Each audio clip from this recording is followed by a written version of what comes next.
Ntombazane ngiyacela sifunde verse number 33 if I'm correct. Yes. Mama Khumalo, siyabonga for your service, Mama. Your service is appreciated in the house of the Lord. Verse 33. Siyafunda bazalwane incwadi kaMatthew chapter 6 sifunda verse 33. Kodwa funani kuqala umbuso kaNkulunkulu nokulunga kwakhe. Khona bonke lokhu kuyakwenezelwa nina. Yes, man. Okay, no, right, man. Father, we thank you. Your word is faithful, powerful enough to shape our life and to elevate us. Izwi lakho simakade likhaliphinqa zombili. Liyahlaba liyahlukanisa amalunga nomkanja. Linamandla okuphilisa, linamandla okuvusa okufileyo. Yegama lika Jesu, Lord God Almighty, speak in this place, revive us in this place. In the name of Jesus, the Son of the living God. Amen. Bangcwele lasifunda khona sifunda and then one of the four gospels. It's in one of the four gospels. So focus here to is in this first gospel of Matthew. And then what you come with laba ofakaza abaqamba ikhanda ezinye zezinto bayithathe from original text experiences and then bese beyibhala phansi ezinye zazo bazwile ngoJesu ezinye zazo bambonile uJesu ezenza bakabona uJesu. So now and then labo ofakazi laba u4 uMatthew uMark bese kuba uLuke kube ubani uJohn. And then in most cases kuba ngathi bayafakazelana bakhuluma into efanayo. Uzofunda ngama gospels awu4 uzobona isimilarity. That's why abizwa ngokuthi ama synoptic gospels ekhomba ukuthi these are books athi awafane makabona uJesu. Bese dependa ukuthi then njengoba bebuka banama professions ahlukene. So according to the way they see things babhala ngokwendlela and then nangokwe experience ama professions wabo nangokwe context of who they are in profession. Malibonga malenkosi. That's why uzobuka uLuke yena kulama four gospels uLuke uthebhala nge-same scenario kodwa abe very concerned about healing khona la kulento makabonga uJesu because yena he was a physician, he was a healer by profession. So now uma ebuka i-situation ebuka uMatthew uyibuka ngendlela yomuntu owudokotela makabonga uJesu. Ngiyabekisa la ekhaya ukuthi uma ngabe kuchithe kube nelokhu nje kwachithe igazi la abantu bashayisene ubize ilawyer ubize nodokotela ubize mhlawumbe no teacher bazofika babefika lapho bethatha ama reports wabo awazi ukufana makabonga uJesu. Into enza ukuthi angafana ama reports wabo is because ilawyer yona ibuka icase la makabonga uJesu. And then makuqhamuka iphoyisa libheka umuntu elingambopha la ukuthi ubani obe wrong. And then ilawyer yona most cases izobheka ukuthi ubani engizomrepresenta phakathi kwalaba bese ngithi noma mqoqa ufaka ilokhu nje evidence yonke kodwa kube yinto ezosecure ngibona ukuthi ngizomsecure kanjani lo engininga kuye. And then kanjalo nodokotela uma iqhamuka akabona icase yena the only thing ayibonayo abantu abadinga ukuphiliswa. So ama reports wabo are not going to be the same. So that's why we want ukuthi kwesisikhathi ubhana ukuthi usibani ubhana ngendlela usibani concerning the same situation kodwa lo wasebhala kanje kwenzakalani ababona into engafani na babona the same thing but it's based on who they are in profession bayibuka ngaleyo ndlela. Balibonga malenkosi. And then uma i-artist yona lizofika lizobuka leyo scenario khona leyo scenario lizobona into mhlambe makuyi-artist uzovele eqomba iculo ngaleyo nto ngaleyo ngozi leyo uzobona ingoma ezomenzela imali yena yabona ama lyrics out of that. It depends ukuthi into ibuka ubani. Kanti nawe nje ucawa usuyayibona ukuthi izinto eziningi awuyiboni ngendlela ezingakhona uyibona ngendlela wona njani oyiyona ya mtshela makalwana. And then awuyiboni izinto ngendlela eziyona uyibona ngendlela wena oyiyo. Yeah, and then you look at things based on who you are. You don't look at things as punama results award and when. That's why in every situation is like yona, the situation of now awuyiboni as it is. Uyibona ngawe ukuthi ubani. That's why we have a movement ukuthi ubani. Amen. abantu abaseduze ngonapho bakwazi ukubona ukuthi wena uyilo hlobo lomuntu simply because in situations this is how you act uvela your real trueness. Uma ngabe ulahlekelwe umsebenzi asikuboni mhla unomsebenzi ukuthi ubani but mhla walahleka umsebenzi is the day sokubona ukuthi usindiswe ngempela yini uthanda uNkulunkulu noma uthanda into akunikeza yona. Ivangeli lakho liyovela kahle and nokuthi usuyifide kanjani ngoKristu mhla walahlekelwa into oyithandayo empilweni yakho nento uNkulunkulu abekuphe yona. This is whereby we're going to see how far you've grounded yourself in Christ. Izimo in most cases they are there to test our character, how far we have been built in Christ. Sonke la akekho umuntu that is exempted from challenges. Wonke umuntu kune challenge abhekana na, either it's financially, either it's work wise, either it's family wise, either and then ingomshado or whatsoever. But each and every one of us, we are going through something that is testing our character, how far we've been built in Christ. Singobani thina. And Satan ilapho khona asithola khona uma ngabe singekho singanayi context esibuilde ya shape the form of Christ in us enough because sibalula sifunyana silula enkingeni. Amen.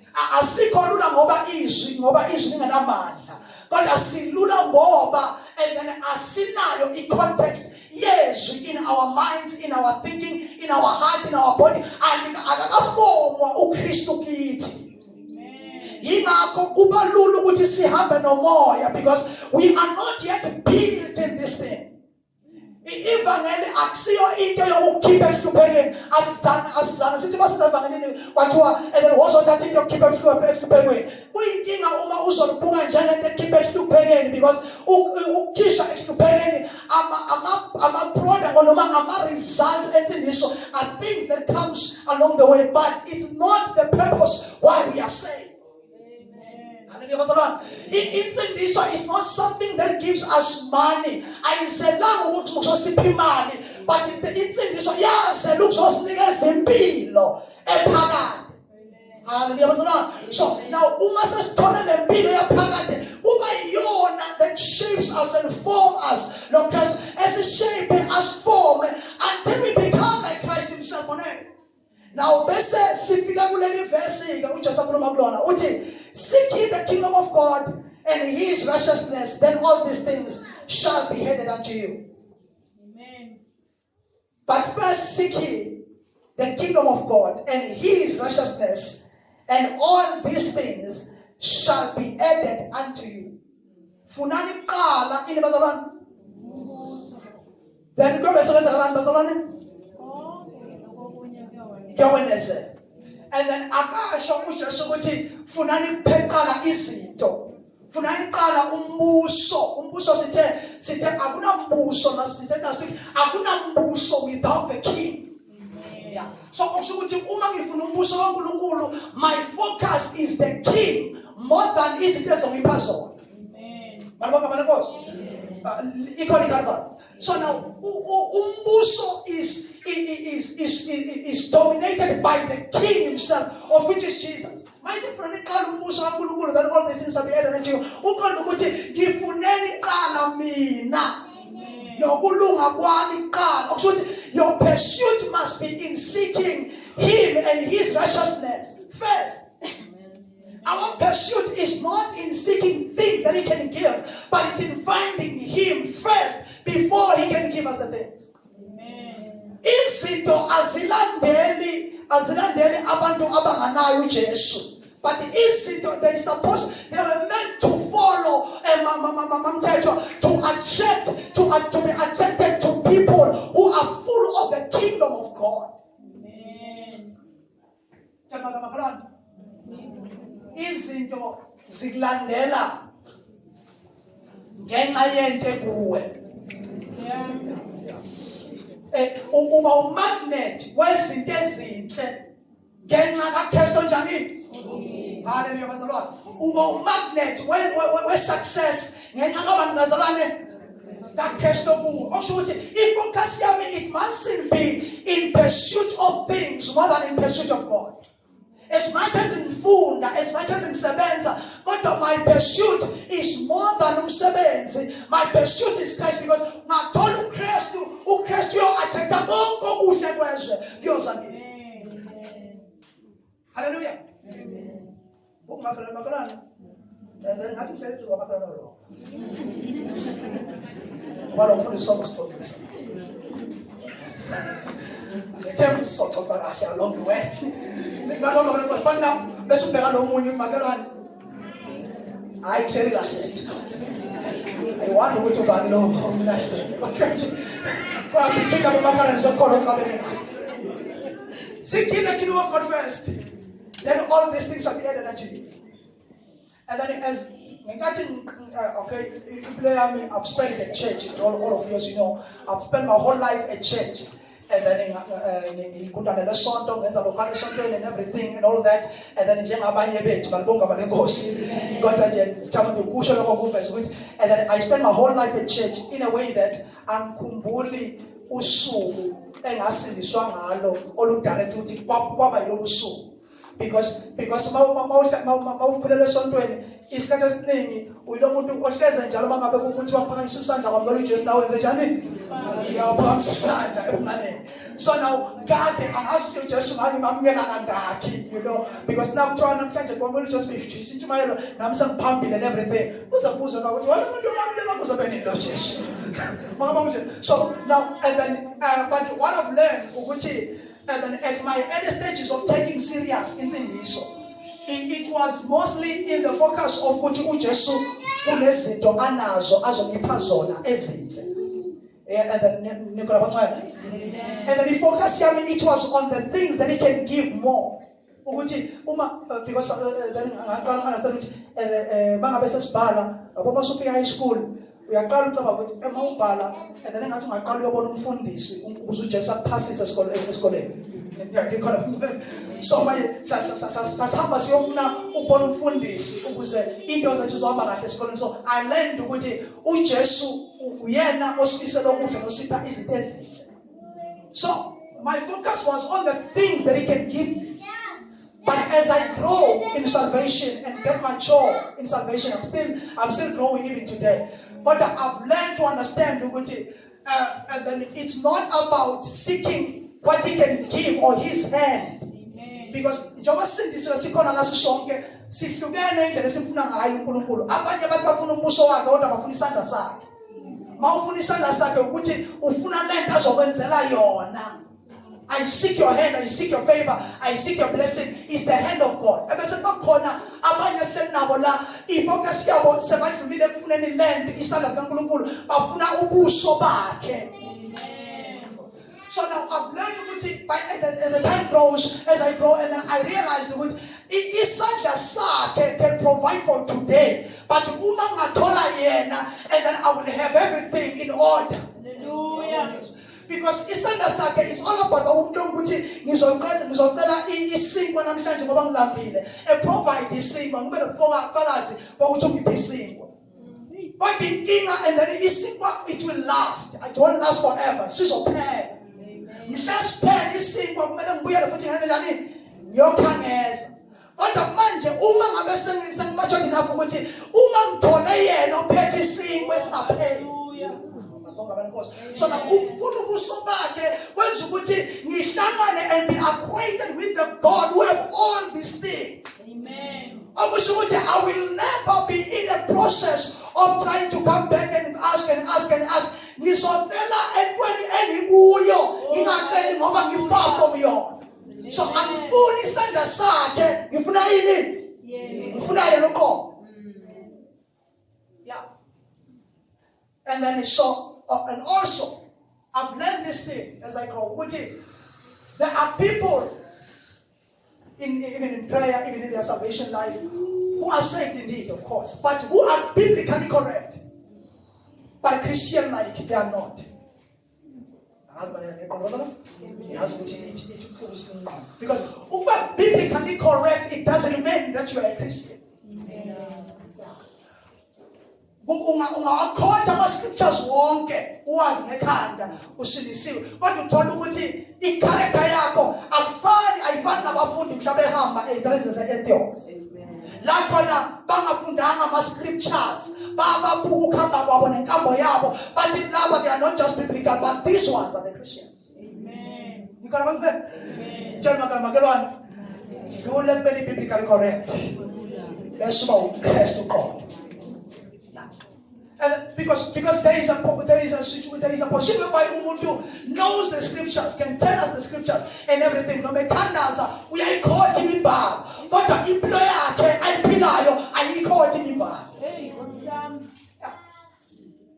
There are people who are claiming Jesus in their lives, in their mouth, and then in the sisizwe, and then sing vuma ngeindebe zomlomo kuphela kodwa inhliziyo zabo sinjani bazalwane sikude okusho ukuthi uNkulunkulu akanandaba with the confession of the word more ekubeni uqhelile naye ufuna ukuthi ube seduze and the confession become aligned with who you are. Insindiso is about transformation. It's not about being biblically correct. Amen. Hey, why am I offended, my Lord? Because sasifunda ngeBhayibheli into esifunda every day. Uthi manje ufundisa. iBhayibheli silifunda so that we may come into the full knowledge of Christ. If usesinaleyo knowledge kaKristu kusiza ngani uba knowledge and not be swallowed and not be transformed to the knowledge and be succumbed to the word that we have read. Amen. Until izwi liba uqobo. Abakhumbula abafundi ukuthi benza njani wasinje. Babehamba phakathi kwedrati zabantu abangakholwa abangama-Gentiles. Washo ukuthi bake bambona uJesu phela phakathi kwabo. Bathe babepopuka benza izinto nenkambo yabo nokuyiphatha kwabo. Base bethi laba they are Christians. Ngiyamkhumbula uPeter wathi nobemphika uJesu. Wathi nobemphika uJesu kodwa kwaba khona lo ubuye manje ethi noma engamphika kodwa lokuhamba kwakhe lo.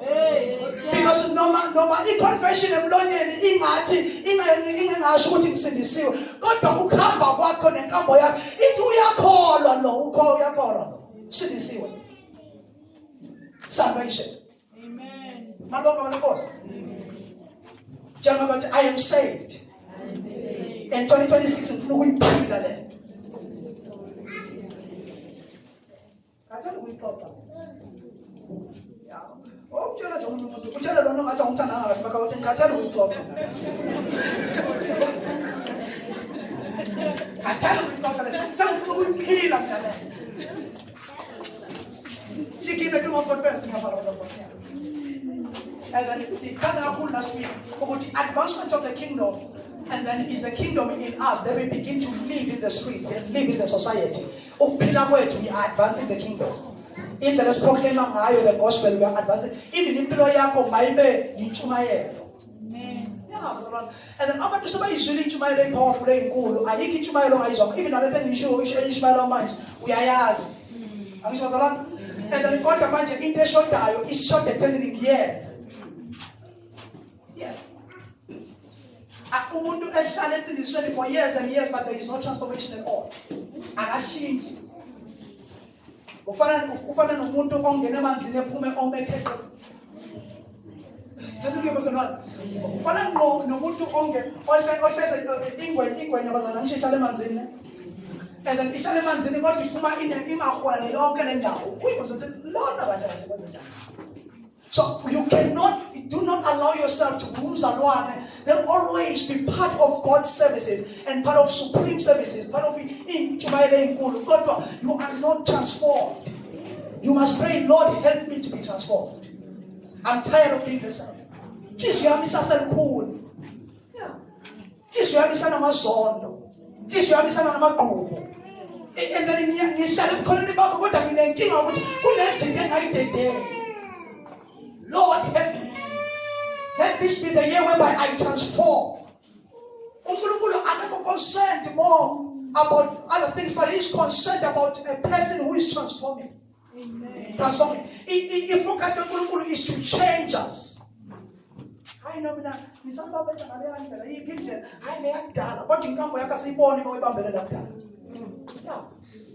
How much one is here imagine? And then so much one just here. Even now, Musasipol, whatever. Because everything, but they don't transform. And they will always be against the one that transform. Which are your papa was trying to say, Asha nine. Oh, okay, papa. And then I will tell you more, and then understand that you observe. Which in the house of the Lord, you must be of a good service. You must be a steward. So now they transform. But transform about who? I want to get involved. I'm tired of being at the back. I want to get involved. I'm full of insizwa. I want to get involved. I want to have souls. And what's what come about the which Lona wafika namila. Wafika wa absorb I want to get involved. Ngingabe strategy ngishumayele kodwa kuna abantu engibe ngibanza ngile nje kancane kancane ukuthi asahambe phela mngani wami.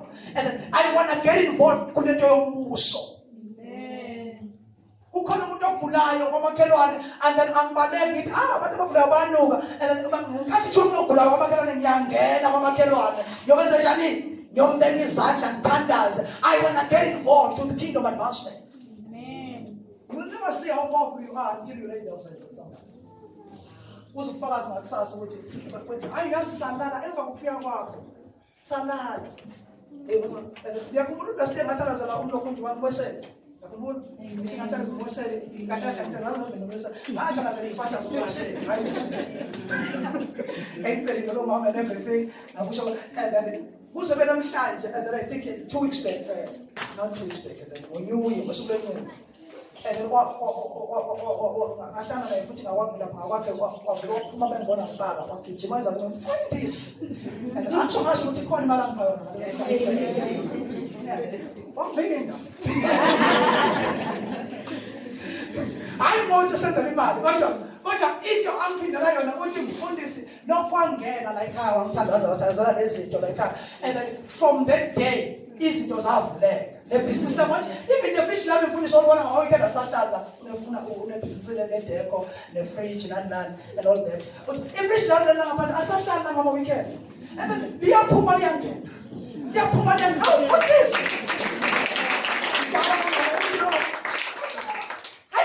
I was a time for me go call it now we better not put on parties, and then you will never see the power that is in your life until you are getting involved. I've seen them from this. You don't go Jesus. Everybody have received Jesus, and then una manja uye, but no manja. I until you stretch forth. Hallelujah. We are until you learn with it. Let me just be bold enough and reach someone and tell them about Jesus. Amen. And reach someone who is sick and lay hands on them and see the glory of God. Amen. There is power in you. Amen. The same kingdom that is in me is the same kingdom that is in you. The same kingdom that is in any pastor or masio or powerful in South Africa, even all over the world. It's the same kingdom as Ye ends up ever powerful. It ends up powerful lower. Powerful is bad. It's because we are believing that is being so practice along also to advance it. Hallelujah. Angeke umuntu wamukela uJesu and then kube ukuthi uzokwamukela nje ukuhlala engenzi lutho in the kingdom. Everyone who receives Jesus une assignment yokukhuluma ngayo. Phela manje hayi mina ngisanda kusembisa so angikwazi ukukhuluma ngoJesu. Owazi umfazi waseSamaria wahlangana noJesu and then ngaleso sikhathi ekuhlangana naye uTakazo. Wavele wasuka ngaleso sikhathi. Wagijima idolobha lonke. Amen.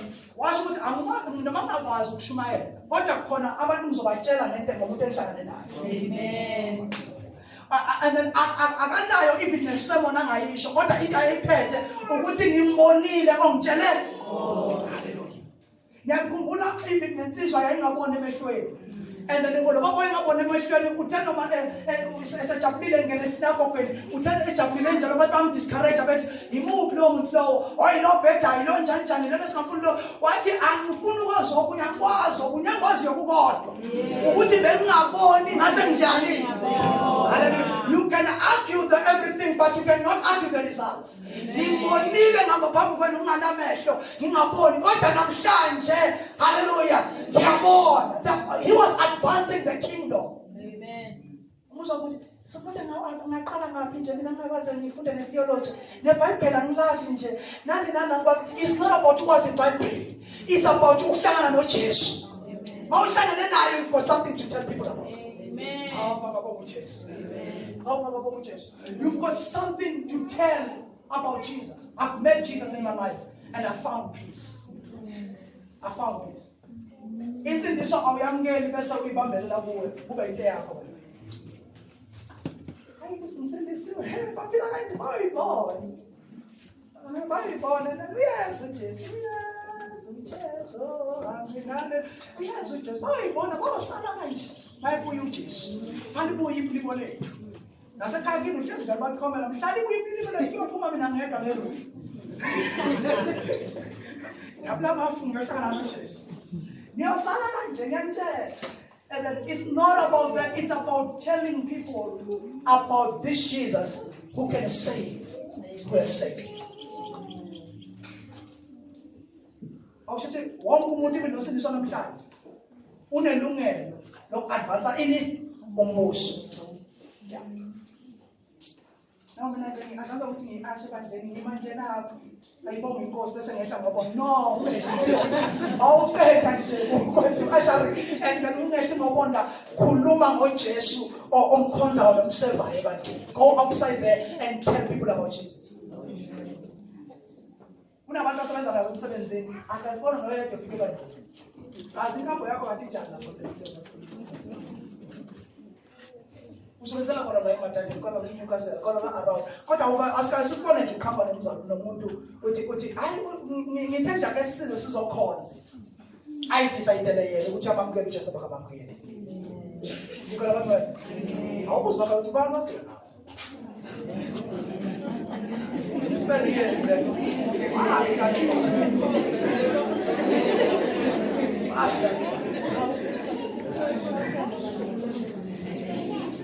now nje kanti wena wena advancing the kingdom is about telling others about Jesus.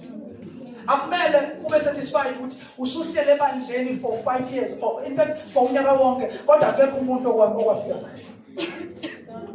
Awazana ngaphambi kwakho. Estokfeleni lapha kodwa wena ufaka abantu estokfeleni. Lokho ngena wena ase mamsima and then kuthiwa ulibe balandile nje. Lo yakuzosaka kahle. Batha sizwe ngokuthi khona ufika naye la. Engavele ngaba real mamdudu. Wafika nobani? Uzwa wafika nobani? Because we are called to call others in. Nakubulike nabafundi and then uPeter in law noma ubani and then uthema iseshana noJesu hamba utshela umfowabo and then yamkhohlwa manje hamba umtshela wathi simfumene uJesu sihlangane naye was uzobona because you cannot be quiet about who you have met. Okusithona awukakabi perplexed, awukakabi amazed by Jesus. Lento lana it cannot be containable. Kumele ifike lapho angikwazi ukuthula ngayo. Amen. Yeah, angikwazi ukuthula ngayo. And then I have to speak about it wherever I am. I have to speak about it. Mangakhuluma ngakho inkambo yami kumele ikhulume ngayo. Amen. Angikwazi ukuthula. No see. Wafika nobani?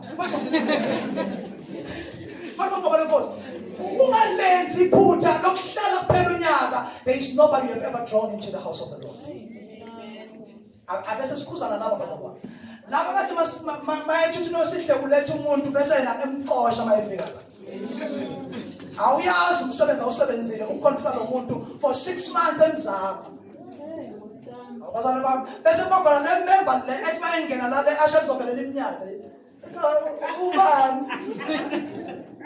No sihle ke ibona ke lento bengiyisho ukuthi ngiyesonto nje yena mina bekuthi nje nje khona nyawo kodwa ngeke ngase ngithi kuzoba road lokho akusabuyi ngokuzayo. Don't be the reason people are going out of the door. Mina umtshela ukuthi makelwane umtshela lokuthandayo uthi ungabi isizathu sokuphila kwabantu bahle ungabi isizathu kodwa ibayiso sonke isizathu sokumaintain abantu bahle akathi bayifika nomuntu nomzalwane efike ngathi besivele simlindele awubantu bonke lenkosi nikhona abangcwele akathi bayifika nje nomuntu efike ngathi lebandla ngathi belazi ngaba ukuthi vele ngiyeza uyabona ukuthi ukubone umuntu uthi usaqhamuka lapha and then iasha limila likusmayela useza lapha kube ngathi liyakwazi uthi awubelinde manje ngoba lenkosi and then ungahlala ungabuye endaweni lapho kade ulendwe khona nokungazi uyabuya and then mabekade kumfaka ukungenisa futhi la uwe awusokoli ukuthi awuthalazisa usumelela uyathalazisa ungena ngiyahamba ngangale but uzobona nje noma yiko no mayingena and then I'm gonna ngismile and then akhona nje ukuthi and then the key is your place that's the space up engathi asahleli nini seqhamuka ukuthi esuka la isicalo sami lesuka la yahlala ngale afuka lenkosi uyafika lomuntu ukuthi le bandla belingekho prepared for me. May we be prepared to receive people. May we be a house that is ready to receive people. Amen. See ready to come there. Amen. Tell Magaloti, Magalone. I'm ready. Ready. Hallelujah. I want you somebody I've made a homes on a sabbath on Taliban. Usunanyaka bandle usuna 6 months bandle ukuba ngathi nawe usangusha ekhaya you are the one that's supposed to work with us in maintaining order in the church, in maintaining people in the church who are coming in the door. Akabonga uJesu bayomnazi ngani ngothando asikwazi ngentshumayelo ezinamandla kodwa sokwaziwa ngani bazalwane ngothando. It's about love. It's about love. Ethi yasiza lona ebandleni usasizane ngeke usizane ngempela ukuthi akayazi CIM lo usazomphoxa CIM asinalo uhlelo lokumphoxa wena umphoxayo makabonga uJesu sine program la ebandleni yokumplisa abantu bonke abalenkosi and utshela makelwane uthi uhlelo ngoba kalona umfundisi namhlanje ukhulumisa nomakhelwane. Makelwane, let's be ready to receive them. That's kingdom advancement. We are advancing the kingdom. Ungumzana ohleze nyukubele njalo uthi abe nyukubele uneli njalo bafika ukusoba ke kula. Kodwa abantu abaqoshwa abantu abanokuso kunyukubele. Abomama babeli badla bangene, omama bakhona bangene, abefundisi bakhona bangene. Uyangiphathi youth yakhona. Iphuma imestokwana nje sayo esaza nayo bamelapha nalapho bayaklasana benjalo wabona abantu abaklasanayo bethi I know lezi ezawa help isimazi mezolo oche khamuko omamutamo lapha bakhuluma ngephiliso ngalazi emasike naphezulu bantu balenkosi and ubona ukuthi awuna contribution kule group uthi uyangapha ufika othisha babambene nabo bakhuluma ngesyllabus entsha engenayo makaphoshes uthi uyangapha ufike ama-students akhuluma kuphela ngendaba yaseres nama-noodles and everything and abanalo ihlelo lwakho uthi ufika befundisi beqoqethi uze beqaqa iscripture on another level bethi no ukuthi the oracles of God ubona ukuthi angisaqualify bakhuluma nge-synoptic gospel nani kodwa angisangeni la uthi uyangale ufika ezasemajima college nazo zifasile zibumbene kanje zithi nokulonyaka kunesiteleka esikhulu kusiqala esinamandla. We cannot be a church that divides itself and then there is nobody who's going to associate themselves with us. Amen. Because abakwazi ukufitha kulama groups lawo sinawo. Phithika ama group. Amen. Hallelujah, bazalwane. I phithika igroup tell my group le group ayiphithike. Asibe munye njengebandla. Hallelujah. Ngiyakhuza la ekhaya lento ukuthi ukhawula lo muntu lo uxoxa nalonke kodwa akusini uthando lokuKristu akusini ivangeli kuma ngevangeli nje bazalwane ngikawula ukumsiza kodwa ngixoxa nangu nayithi ngamuva ngibese kuhamba kahle siyaphlama akabonga uJesu. Let the love prevail in the church. Glory to Jesus. Ofikayo able ukuthi akanandawo lena uvela umbone sephuma edonsa isikhwama sakhe ukuba unomsila ngabe uvela ngoqo wona ubona ukuthi umsila wakhe isikhwama sakhe ephuma esihamba efisa ngabe ususela emgwaqeni kahle engathi ngavele kuphepha into emthathayo imbeke emgwaqeni esuke emsebenzini uyophinde ebuyele umuntu ohambe kanjalo efika ebandleni and then efike ebandleni mhlawumbe akulisa ethi yongena amashembe ngelilanga efike amanazareta ethi ngowethu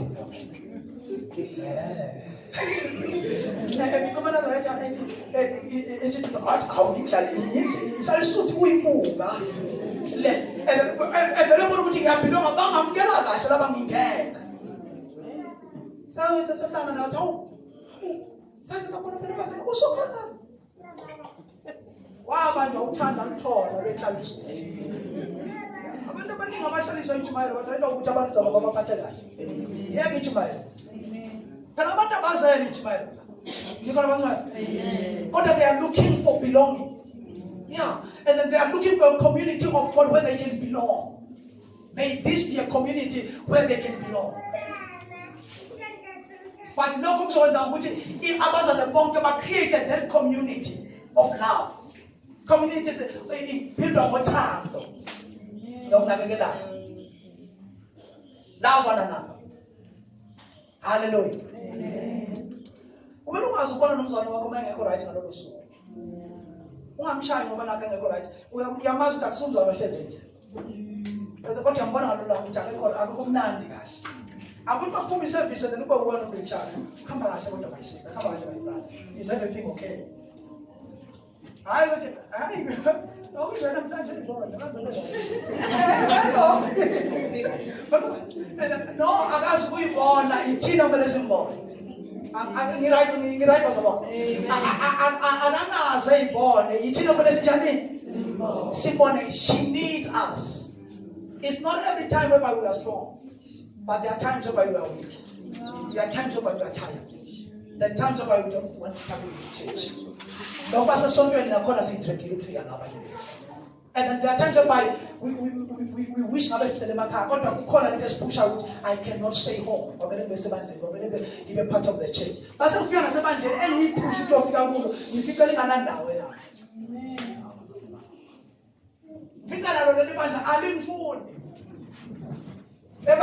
upon Usia, and then everyone lemon and him keeping you buzzer.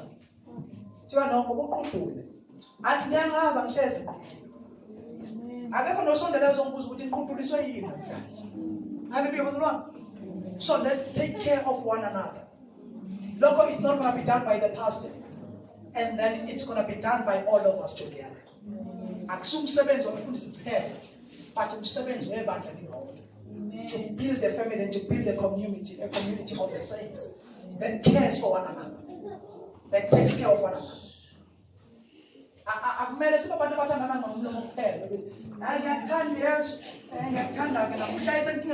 you don't show up to show them love.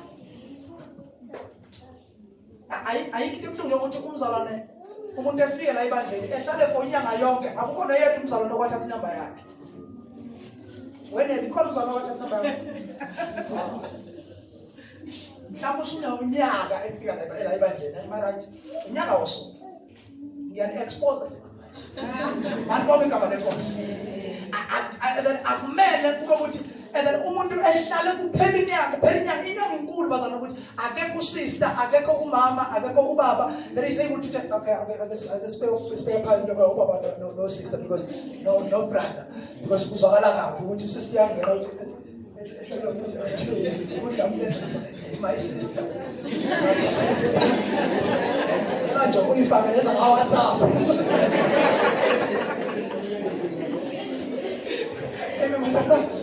But amele kube no sister ohlele bandleni for that long. There is no mama, there is no sister okwamricha wathatha number yakhe. Let's not be that ignorant.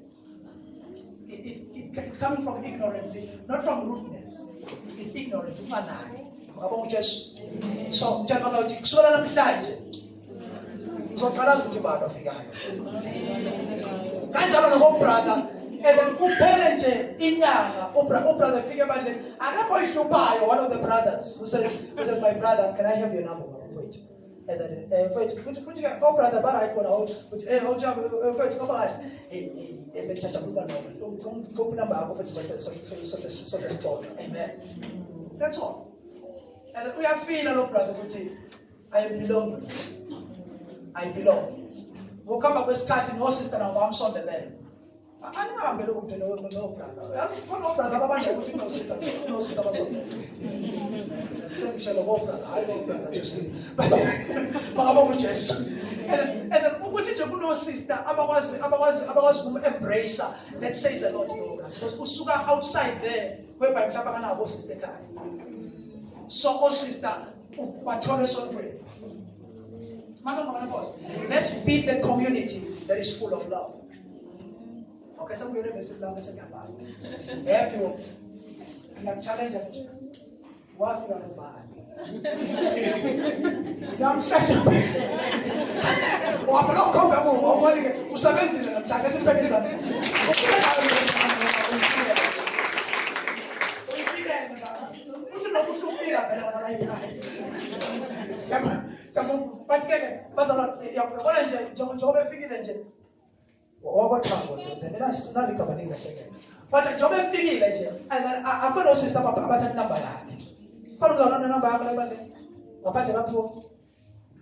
and then other who be the Zion, what I'm asked to tell me.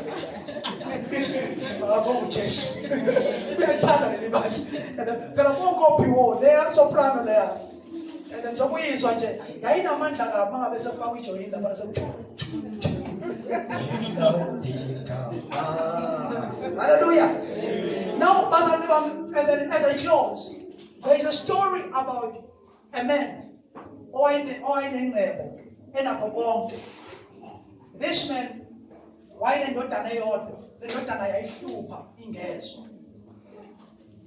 Even though why I jabule and which not an iso. And seven is 70, as a 70 like it's 70. It's very submissive to this man. Which one day the Baba decided which I get very keep if I love a corner and sapila. And then I put on the daughter and one piece of the 70s. What is what is if I love them judge. But it is I guess who nigga when I don't know what I think who's who gas. Inheritance yam young and who nigga. Gizo indigeza is 7 with the cat which is funani out of the inheritance that's supposed to belong to you. Is 70 what in man which is in Patega, which is actually is 7. So what has cat is a cat is 70. Saketi stage, Saketo Musha, Saketi model, Saketa Lokana, all the beautiful things. Says getting a straight tea, it's a straight look at what's okay, what I access with the Musan and now don't die. What I'm so Keto God, Ketajo God, and then I can just told us, Yaket, what you get out there, Yasiketi good, and then he catches 7. But don't come and go. Something get again. Why is 7? Sinakomo. So now, who was a good Jesus who figure who can't is in time pet one by one? It makes no sense. And it shows less of wisdom. How about to get and who pet God? How about don't come and go? That's what as we are praying. And I'm tired of choosing out of the hand of Jesus.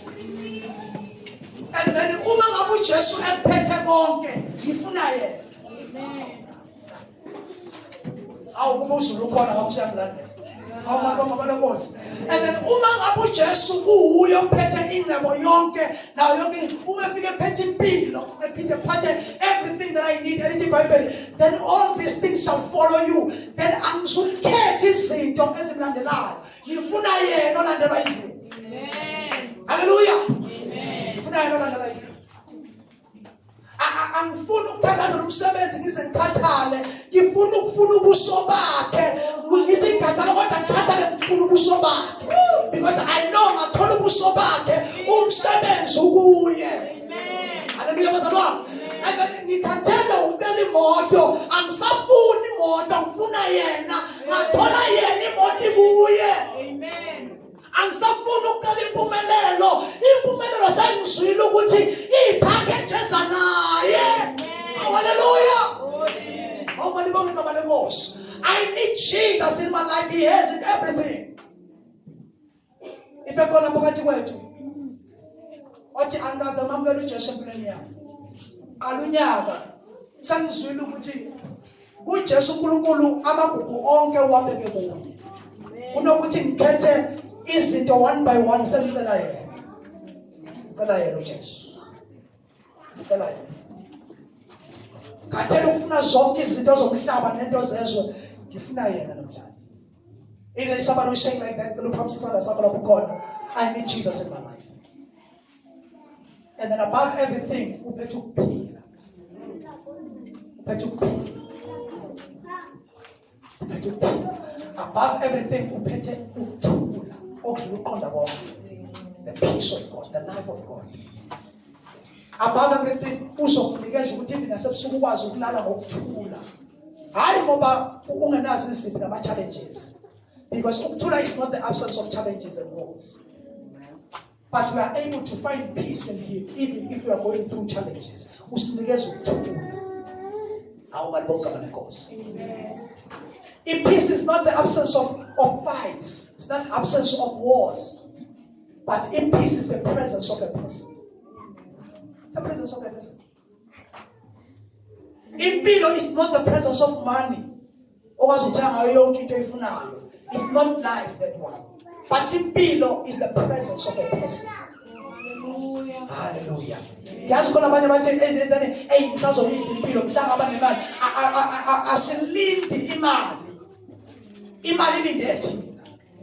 Hallelujah. And then itina sithole uJesu, then kwangena uJesu kuthina, and then we begin to live. Ingakho lithi iBhayibheli uzalwa kabusha mhla usindiswa. Okusho ukuthi all this time ufile. Oh hallelujah. Washo umkhulu wesiXhosa ethi ngandifile. Awumalibonga balenkosi. And then wandivusa. Okusho ukuthi nakuba ngiphile enyameni kodwa ngiyafana nomuntu ofileyo. Uma ngavusiwe ngokuphila kaJesu, ngamngenile uJesu empilweni yami njengenkosi nomsindisi. If anyone says ngamdinga uJesu, bekisana sakhe emoyeni, we are closing our eyes, all of us. I need Jesus in my life. I need Jesus in my life. I need Jesus in my life. Ngiyabona my sister siswami lapha nange phamsana. God bless you. Ngiyamdinga uJesu empilweni yami. Walithi khehla ubaba uGumbi usoyivele esawuvele enkosini wayithi wayifaka inhlanhla ekhaya. Ngiyabonga my sister, ngiyabona nawe lapho. Ngiyamdinga uJesu empilweni yami. Angisafuna ukukhetha izinto, ngifuna yena qho. Ophethe izinto. Ngiyacela nize ngaphambili nisaphambisa kanjalo nephambisana nize phambili and take a step, not just ukuthi siyahlambalaza, but it's a step of public declaration. Public dishonor of the devil. Ukuthi ngiyahlukana noSathane, ngiyahlukana nemisebenzi yakhe emibi, ngiyahlukana nezolo lami. Publicly I announce before God, I am a child of God. I am born again. Ngizalwa